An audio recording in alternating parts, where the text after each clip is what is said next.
Jak se řekne, když mě nezabijete, dostanete dary? Zdravím všechny formy života, mé jméno je Chili64 a vítám vás u nového videa, které jste si úplně vykřičeli. Jo, kdyby 60% získalo ano, tak bych pravděpodobně emigroval. No, každopádně je to docela srandovní, protože původně 60% mělo Full Metal Alchemist a pak najednou se to nějak přehouplo a získalo to dnešní anime. Každopádně pokud jste nestihli hlasovat, tak dejte odběr, ať vám to příště neuteče. A hoďte tam rovnou palec nahoru kvůli YouTube algoritmu. Dneska udělám moji první recenzi. Už je chci dělat nějakou dobu a co se týče anime, chci dělat recenze na všechny možné druhy anime, co jsem teda už viděl a které ještě neskončily. A nebo alespoň se zdá, že už jsou u konce, no. Každopádně zde neuvidíte One Piece ani Overlorda, protože tyto anime stále ještě neskončily. Na tyto anime chci udělat vlastní kategorii. Už jsem i vymyslel název, anime okénko. No, samozřejmě můžete to skritizovat v komentářích. Dneska si tedy zrecenzujeme toto anime.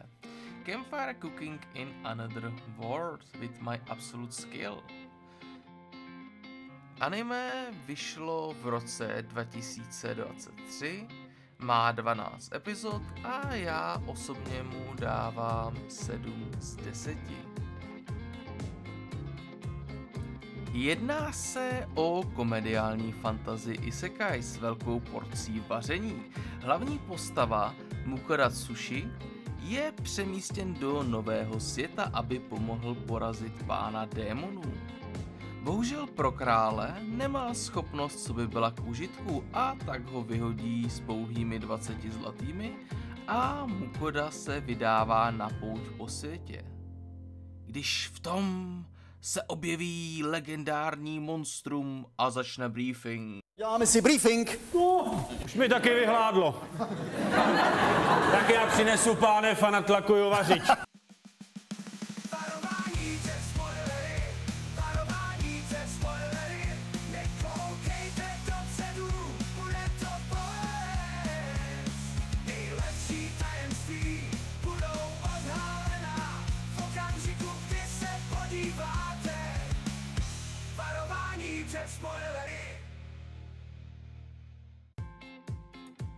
Jedná se o velmi jednoduché a chillovací anime. To, co jsem vám popsal na začátku, je vlastně celý první díl.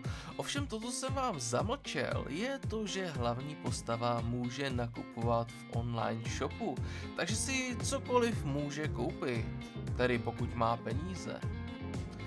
A následný nákup použít při vaření pro toto legendární monstrum, neboli Fenrira.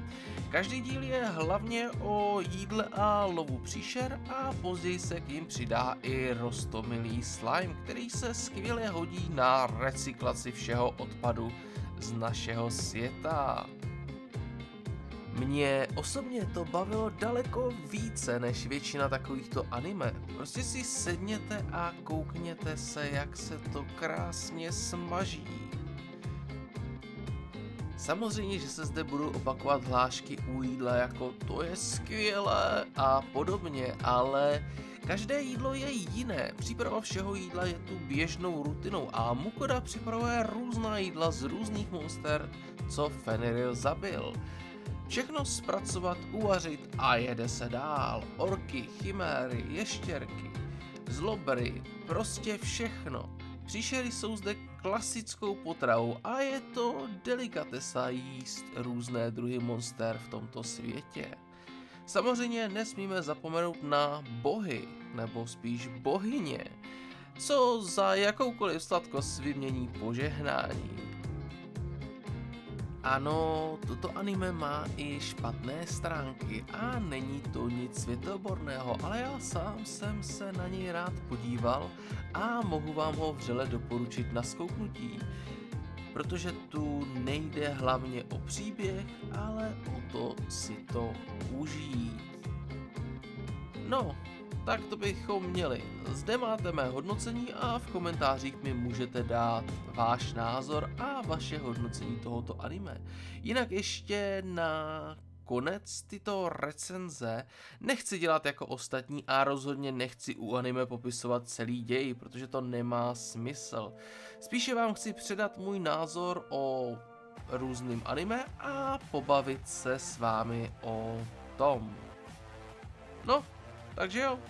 Takže doufám, že se vám toto video líbilo, můžete zanechat rozhodně komentář a my se uvidíme zase někdy příště.